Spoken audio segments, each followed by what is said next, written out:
Pertama kali gue denger kalau kamera Canon EOS M50 Mark II bisa live stream langsung dari kamera, gue agak skeptis, soalnya kayak nggak mungkin banget gitu, dan too good to be true aja.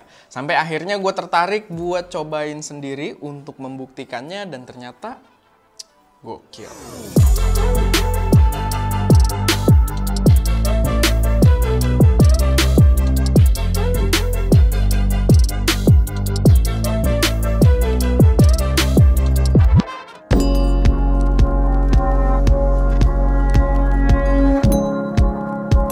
Halo semuanya, selamat datang di channel SM Media dengan gue Erwin yang seperti biasa akan memberikan racun-racun seputar dunia produksi.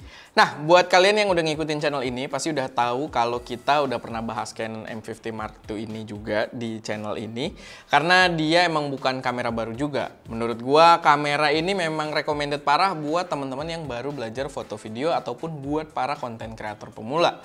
Bahkan dia juga pernah masuk ke dalam list rekomendasi teratas kamera untuk para konten kreator. Gue merekomendasikannya karena kamera ini emang punya kelebihan, terutama buat para pemula yang mau belajar ke tahap yang lebih profesional. Kayak harganya yang masih cukup reasonable, UI-nya yang bagus, gampang untuk dioperasikan, kualitasnya udah sangat proper, bahkan hingga kemampuannya untuk membuat konten vertikal secara instan. Bahkan di tapi di grup Discord ST itu ada beberapa anggota yang sering sharing bareng, dan mereka adalah pengguna M50 dan M50 Mark II juga. Nah, ternyata ada satu fitur yang dulu itu gue cukup abaikan, yang katanya sih sebenarnya bakal racun banget, yaitu adalah fitur live streaming langsung dari kamera ini tanpa menggunakan PC, langsung dari kamera aja selama kalian terhubung ke internet. Kayak yang gue sebut di awal, sebenarnya gue awalnya agak skeptis, soalnya agak aneh aja gitu, streamnya dari mana? Apa seproper itu? Protokolnya gimana? Kamera juga kan nggak punya operating system yang bisa buka aplikasi kayak YouTube gitu. Terus gimana bisa? Nah, ternyata sebenarnya live stream ini bisa dimungkinkan karena adanya integrasi server cloud dari Canon via web image.canon. Jadi kita register dulu di sana, kalau bisa pakai akun Google yang connect ke channel kalian juga, dan nantinya di dalam dashboard kita tinggal aktifkan atau koneksikan dulu dengan channel kita. Kalau udah, statusnya bakal connected kayak gua gini. Jujur, proses buat konekin kameranya ke server cloud pun cukup gampang. Kalian tinggal ke opsi connectivity, lalu pilih connect ke cloud aja. Nanti connect ke wifi kalian atau tether pakai HP, itu juga bisa. Masukin email dan tentuin pin verifikasi buat di web nantinya, dan kalian itu tentuin sendiri aja pinnya. Kalau udah, kalian bakal di email dan tinggal lanjutin aja stepnya dari email tersebut, yang nanti kalian diminta untuk masukin pin yang udah kalian tentuin tadi. Buat masukin password wifi atau masukin email juga nggak seribet itu, karena si M50 Mark II ini udah full touch capability, jadi ngetik-ngetik cepet juga, tinggal pencet-pencet aja di layarnya, nggak perlu pakai joystick.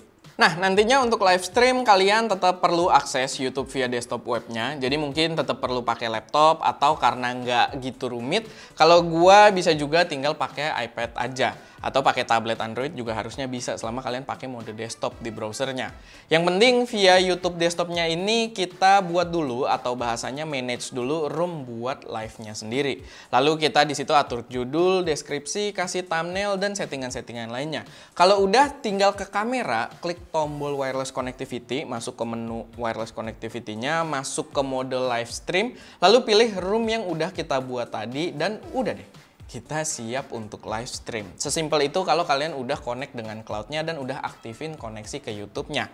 Pastiin juga lewat tombol Q-nya kalau kita di mode live, bukan di mode preview. Dan udah deh, begitu kita record atau pencet tombol record, otomatis live stream pun akan dimulai. Jadi dia langsung ngasih kode untuk mulai live streamnya juga ke desktop. Yang penting jangan lupa roomnya juga di set public, jangan di private, biar para subscriber kalian bisa tonton. Sama perlu diingat juga kalau performa live stream akan sangat bergantung juga pada kecepatan upload speed internet kalian. Ini juga transmisi videonya dia soalnya nggak direct, jadi kamera ini akan ngirim gambar ke server cloud Canon dulu, dulu baru ditransmisikan ke servernya YouTube. Makanya bakal ada sedikit delay. Tapi menurut gua masih sangat reasonable dan masih terbilang cukup proper. Dan gua pas prakteknya di sini pakai internetnya itu tethering dari iPhone gua. Karena kecepatan upload Telkomsel gua lebih kenceng dari WiFi First Media-nya ST. Sedikit info aja. Tapi bisa jadi gambaran juga selama ada koneksi yang lancar dari HP kalian bisa live stream dimanapun.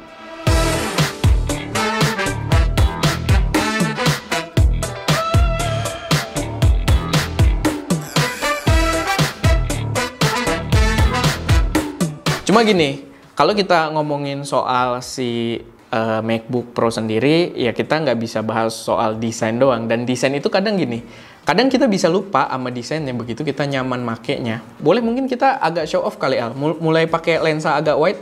Coba kalau ganti lensa, kasih lihat laptop gua.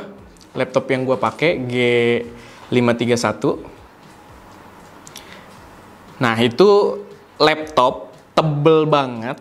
Tapi begitu gue udah nyaman buat makainya, itu laptop jadi ya it's oke-oke aja gitu. Dipakainya enak-enak aja. Nah, sekarang kira-kira apa aja sih benefit besar dari fitur ini?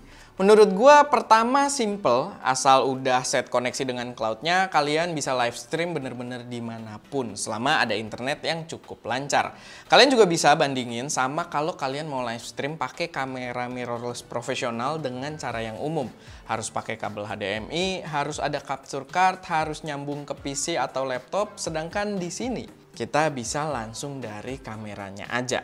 Ini juga nyambung ke benefit yang selanjutnya, yaitu jadi sangat fleksibel. Kamera bisa terus bergerak-gerak, berpindah tempat, berubah framing, dan sebagainya tanpa harus mikirin kabel. Bakal kepake banget juga mungkin kalau kalian bikin keperluan live stream kelas online atau tutorial online.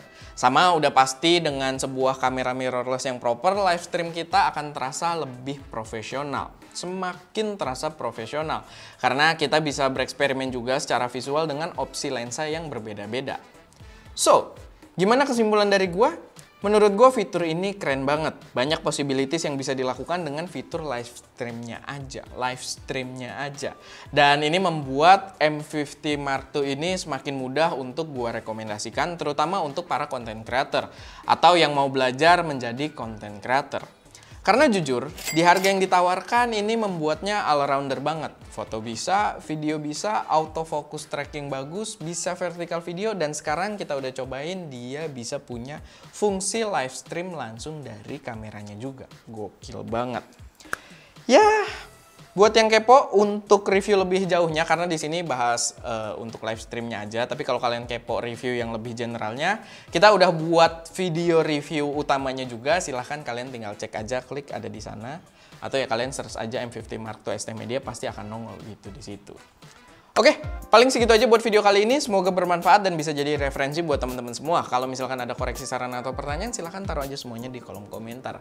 Dan seperti biasa, jangan lupa buat like video ini kalau kalian suka, share ke teman-teman kalian yang mungkin tertarik, dan pastinya subscribe ke channel ST Media untuk mensupport kami terus memberi konten yang lebih berkualitas dan bermanfaat di masa mendatang. Itu aja, gue Erwin, di belakang kamera ada Ska, dan jangan lupa untuk berkarya.